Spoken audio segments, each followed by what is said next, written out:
What's up? I'm back. This segment, I'm going to talk about Ron Paul.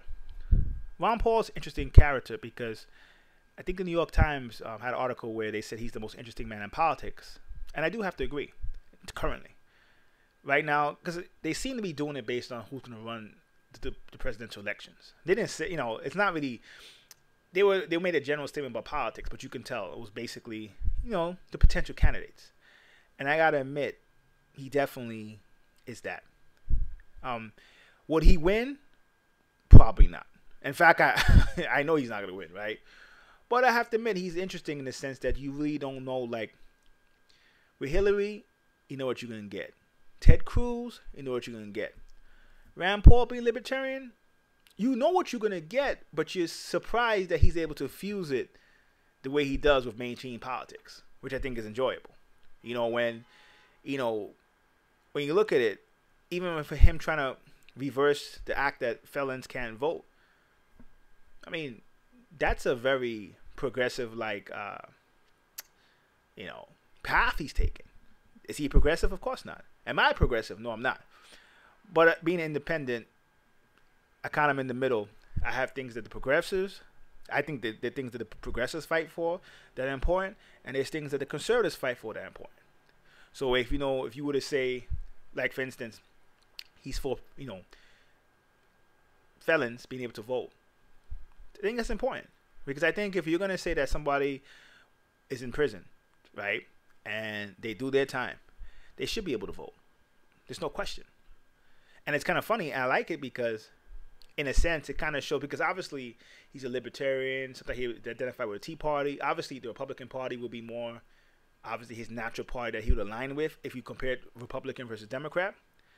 But just being a supporter of that can help the Democrats more. So not that I'm a Democrat, but it shows sometimes if you are really sincere with politics, you may have to support views that may not help you directly, but it's better for the benefit of the nation, which is a difference. And I think that's important. And I think Rand Paul understands that. Now, I don't like him as much as his father. No. But I do admit, out of everyone I see, potentially 2016, he's the best. Hillary Clinton would be a total disaster, and it probably looks like she's going to win, to be honest. She's going to be a disaster as a president. And I'm not even saying that because I hate her per se.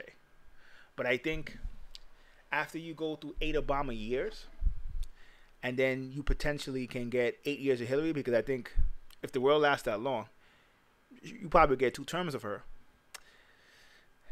That's like 16 years of Democratic rule. I think with that setup, unless we get a 3-party system, you're looking at a straight Republican takeover eventually, which they wouldn't even be able to give it back. And as an independent, I like balance, to be honest. And I think Hillary is very hawkish on certain key aspects, just like Obama was, to be honest. But I think Hillary's worse. And I think out of all the presidential candidates I see potentially, Rand Paul is that person who. And it's funny. I don't like him as much as I like his father, but I do admit, for the mainstream, Rand Paul is probably a better candidate in terms of being able to be in terms of electability. When it comes to electability, Rand Paul is not going to get elected, right? Yes, I can say Rand Paul probably want to get elected, but I had to think about it. I'm not gonna lie, I had to think about it. Ron Paul, will not get elected. Rand kind of knows how to bridge that mainstream gap a little better, which is what's needed sometimes to get elected. Because voters don't really vote on issues; they vote on emotions, to be honest. So, because they vote on emotions, you have to kind of be able to speak to that. So, I think Rand is the most interesting man in politics, and definitely. I look forward to hearing him talk, and I definitely will look forward to seeing how far he goes in 2016. He probably wouldn't win, but I think it needs to be said for sure. And I think sometimes some people looking at this channel may not even know who he is, so it's pretty good to look that up. Now, there's people who are going to say, all politics suck. Why should I care? And to be honest, my thing is, what I want people in this channel to realize is even if you don't vote, which I think is bad, but let's say you don't vote, it's still important to understand how the system runs, to be honest. It's very important. You cannot navigate your way through the system, survive through the system if you don't know how it's run.